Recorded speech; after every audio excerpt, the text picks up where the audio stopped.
कहानी की शुरुआत में हम कुछ लोगों को देखते हैं जो कि एक खदान में काम कर रहे थे। तभी अचानक वहां पर एक धमाका होता है और ओलिवर नाम का एक आदमी जो कि उस खदान में काम करता था वो उनकी मदद के लिए भागता है और लोगों को बाहर निकालता है। पर उनमें से टैडी नाम के एक आदमी की मौत हो जाती है और उसकी डेड बॉडी को घर पहुंचाया जाता है, जहां पर उसकी वाइफ ये देखकर बहुत रोती है। तभी सीन यहाँ से शिफ्ट होता है और हम एक पार्टी में कोनी नाम की एक खूबसूरत लड़की को देखते हैं। तभी उसके पास एक आदमी आता है जिसका नाम क्लिफर्ड था और वो बहुत अमीर था। अब कुछ देर बातें करने के बाद वो एक दूसरे से इम्प्रेस हो जाते हैं और साथ में डांस करने लगते हैं। लेकिन कोनी के दोस्त डंकन को ये बिल्कुल भी पसंद नहीं आता, क्योंकि अब उन दोनों की ये मुलाकात प्यार में बदल चुकी थी, जिसके बाद वो दोनों एक दूसरे से शादी कर लेते हैं। शादी करते वक्त ये दोनों कसम खाते हैं कि ये दोनों एक दूसरे से हमेशा वफादार रहेंगे और कभी भी एक दूसरे का साथ नहीं छोड़ेंगे। अब उन दोनों की मैरिज लाइफ बहुत ही अच्छी चल रही थी, पर अगले ही दिन क्लिफर्ड को सेना में जाना पड़ता है क्योंकि वो एक सोल्जर था।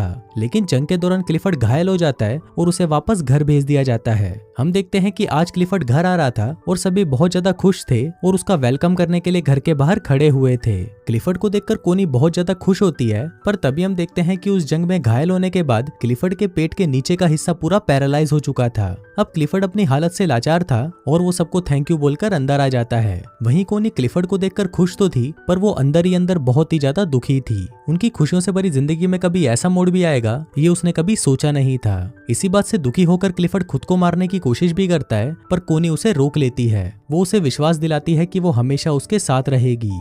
अब इसके दूसरी तरफ हम ओलिवर को देखते हैं जो कि अपनी मंगेतर को लेटर लिख रहा होता है कि इस बार वो किसी खदान में काम नहीं कर रहा, बल्कि इस बार वो जंग में है। फिर कुछ दिनों बाद जब ओलिवर छुट्टी लेकर घर पर आता है तो वहां पर वो अपनी मंगेतर को किसी दूसरे आदमी के साथ देख लेता है और उससे बिना मिले ही वहां से चला जाता है। फिर कुछ दिनों बाद ओलिवर काम मांगने के लिए क्लिफर्ड के पास जाता है। इसके बाद जब क्लिफर्ड उससे बात कर रहा था तब उसे पता चलता है कि ओलिवर भी उसी जंग में उसके अंडर काम कर रहा था। क्लिफर्ड इससे काफी इंप्रेस हो जाता है और ओलिवर को उसके पक्षियों का ख्याल रखने का काम दे देता है। अपाहिज होने की वजह से क्लिफर्ड अपने लिए एक गाड़ी खरीदता है और जब वो उसमें बैठकर घूमता है तो उसे लगता है कि मानो उसके पैर वापस आ गए हों। फिर एक दिन वो कोनी के साथ ओलिवर के पास जाता है जो कि जंगल में बने एक कॉटेज में रहता था और पक्षियों की देखभाल करता था। वहाँ पर पहली बार कोनी ओलिवर को देखती है, जिसे देखते ही वो उससे प्यार कर बैठती है। फिर वहाँ से वापस आते वक्त कोनी ओलिवर को इशारा देती है, पर ओलिवर उसे समझ नहीं पाता। अगले दिन एक मेड कोनी के पास आती है और उसे कहती है कि ओलिवर अपने कॉटेज की चाबी मांग रहा है, तो कोनी खुद उसे वो चाबी देने उसके पास चली जाती है। फिर जब वो ओलिवर के पास पहुंचती है तो ओलिवर उसे ठीक से बात नहीं करता और उसे कहता है कि आपको ये तकलीफ उठाने की कोई जरूरत नहीं है।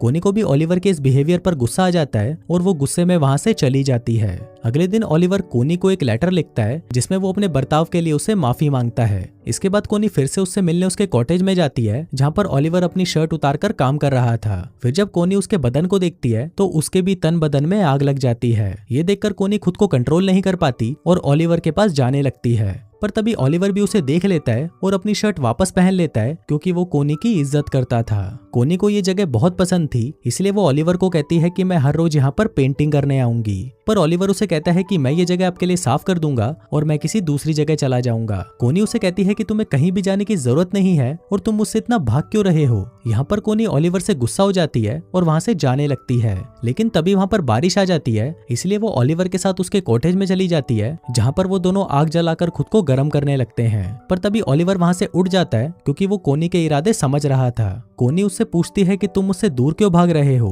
तो ओलिवर उसे कहता है कि मैं तुमसे दूर नहीं भाग रहा, बस मैं डर रहा हूँ क्योंकि अगर क्लिफर्ड को हमारे बारे में पता चल गया तो मेरी नौकरी चली जाएगी।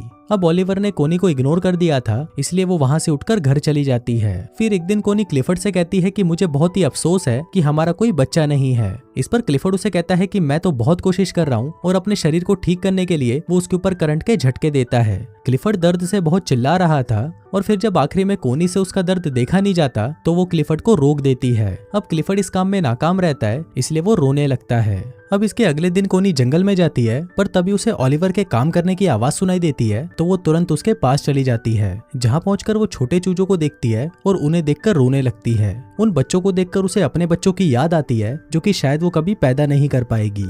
अब कोनी को रोता देखकर ओलिवर उसके पास आता है और उसे गले लगा लेता है। अब ओलिवर भी कोनी को पसंद करने लगा था, इसलिए वो उसे अपने साथ अपने कॉटेज में ले जाता है जहाँ पर वो दोनों इंटीमेट होते हैं। कोनी पूरे दिन ओलिवर के साथ ही रहती है और फिर जब शाम होने को आती है तो ओलिवर उसे घर छोड़ने उसके साथ जाता है। जाने से पहले कोनी ओलिवर से पूछती है कि तुमने जो भी किया क्या तुम्हें उसका कोई पछतावा है, जिस पर ओलिवर कहता है कि नहीं, मैं तुमसे प्यार करने लगा हूँ और अब तुम सिर्फ मेरी हो। उसी रात बहुत तेज तूफान आता है और बादल गरजने लगते हैं। ओलिवर को कोनी की बहुत याद आ रही थी, इसलिए वो बहुत ज्यादा दारू पी लेता है। वहाँ पर कोनी की भी नींद उड़ चुकी थी और वो भी ओलिवर की यादों में सो नहीं पाती। फिर वो खिड़की से ओलिवर के घर की रोशनी को देखती है और वो खुद को रोक नहीं पाती और दौड़ते हुए ओलिवर के पास चली जाती है। लेकिन तभी हम देखते हैं कि कोनी को जाते हुए उनके घर की एक मेड उसे देख लेती है। वहीं ओलिवर भी वहाँ पर कोनी का इंतजार कर रहा था और वो कोनी को कहता है कि मुझे नहीं लगा था कि तुम मुझसे मिलने आओगी। इस पर कोनी उसे कहती है कि मैं कभी भी तुम्हें अकेला नहीं छोड़ूंगी और फिर वो दोनों वहीं पर इंटीमेट होते हैं। एक दिन क्लिफर्ड के घर पर एक पार्टी होती है जहाँ पर डंकन भी आया होता है। फिर क्लिफर्ड देखता है कि कोनी और डंकन साथ में डांस कर रहे हैं और उसे ये देखकर बिल्कुल भी अच्छा नहीं लगता। अगली सुबह क्लिफर्ड कोनी से कहता है कि तुम्हारे लिए तुम्हारे पति से ज्यादा इंपॉर्टेंट एक बच्चा पैदा करना है। कोनी हमेशा से ही एक बच्चा चाहती थी और क्लिफर्ड को लगता है कि शायद इसीलिए कोनी डंकन के करीब जा रही है। पर इस बात से कोनी बहुत गुस्सा हो जाती है, जिस पर क्लिफर्ड उसे कहता है कि उसे इस बात से कोई फर्क नहीं पड़ता कि तुम किसी से भी अपना बच्चा पैदा करो, बस वो बच्चा मेरा होना चाहिए। अब इस बात से गुस्सा होकर कोनी ओलिवर के पास चली जाती है और उसके साथ इंटीमेट होती है। फिर एक दिन कोनी को पता चलता है कि वो प्रेग्नेंट है और वो इस बारे में क्लिफर्ड को बताती है। क्लिफर्ड ये सुनकर बहुत खुश होता है और वो कोनी से उस आदमी का नाम पूछता है, पर कोनी उस आदमी का नाम नहीं बताती। एक दिन क्लिफर्ड ओलिवर से मिलने उसके पास जाता है और वो कोनी को भी अपने साथ चलने को कहता है। अब वो दोनों जा ही रहे थे कि तभी ओलिवर पीछे से आता है और कोनी को पकड़कर किस करने लगता है। अब वो दोनों किस कर रहे थे कि तभी क्लिफर्ड कोनी को आवाज लगाता है। दरअसल क्लिफर्ड की गाड़ी कीचड़ में फंस गई थी, पर तभी वहाँ पर ओलिवर आता है और उसकी गाड़ी को धक्का लगाने लगता है। पर इसी दौरान वो खांसने लगता है क्योंकि खदान में काम करने की वजह से उसके दोनों लंग्स खराब हो चुके थे। फिर कोनी क्लिफर्ड से कहती है कि तुम ओलिवर को रोक दो, नहीं तो वो मर जाएगा, लेकिन क्लिफर्ड ऐसा नहीं करता। अब फाइनली ओलिवर उसकी गाड़ी को कीचड़ से निकाल देता है और खांसता हुआ वहां से चला जाता है। थोड़ी देर बाद कोनी ओलिवर के पास आती है तो ओलिवर उसे गुस्से में कहता है कि उसने 12 सालों तक उनकी खदानों में काम किया और अपने लंग्स खराब कर दिए, लेकिन इसके बाद भी उसे जंग के लिए फ्रांस भेज दिया गया। वो कहता है कि मेरी लाइफ तुम लोगों जैसी नहीं है, इसलिए तुम अपने पति के पास वापस चली जाओ। फिर एक दिन कोनी की मेड मिस बोल्टन ओलिवर के कॉटेज में जाती है जहाँ पर उसे कोनी की डायरी मिलती है और उस डायरी को देखकर वो समझ जाती है कि कोनी के पेट में जो बच्चा है वो ओलिवर का है। एक दिन क्लिफर्ड आने वाले बच्चे की खुशी में अपने घर पर एक पार्टी रखता है, पर तभी वहाँ पर मिस बोल्टन आती है और क्लिफर्ड को कहती है कि कोनी के पेट में जो बच्चा है वो ओलिवर का है। फिर जब कोनी क्लिफर्ड से मिलती है तो क्लिफर्ड उससे बहुत नाराज हो जाता है। इसके बाद कोनी मिस बोल्टन के पास आती है और उसे पूछती है कि तुम्हें किसने बताया। मिस बोल्टन कहती है कि मुझे कुछ भी बताने की जरूरत नहीं है। अब कोनी को लगता है कि शायद मिस बोल्टन को ओलिवर ने बताया होगा, पर मिस बोल्टन उसे कहती है कि उसने मुझे कुछ नहीं बताया। अब इस बात से कोनी रोने लगती है और उसे कहती है कि वो ओलिवर से बहुत प्यार करती है। फिर मिस बोल्टन उसके पास आती है और उससे माफी मांगते हुए कहती है कि जल्दी से ओलिवर के पास जाओ, वरना तुम्हारा पति उसे मार देगा।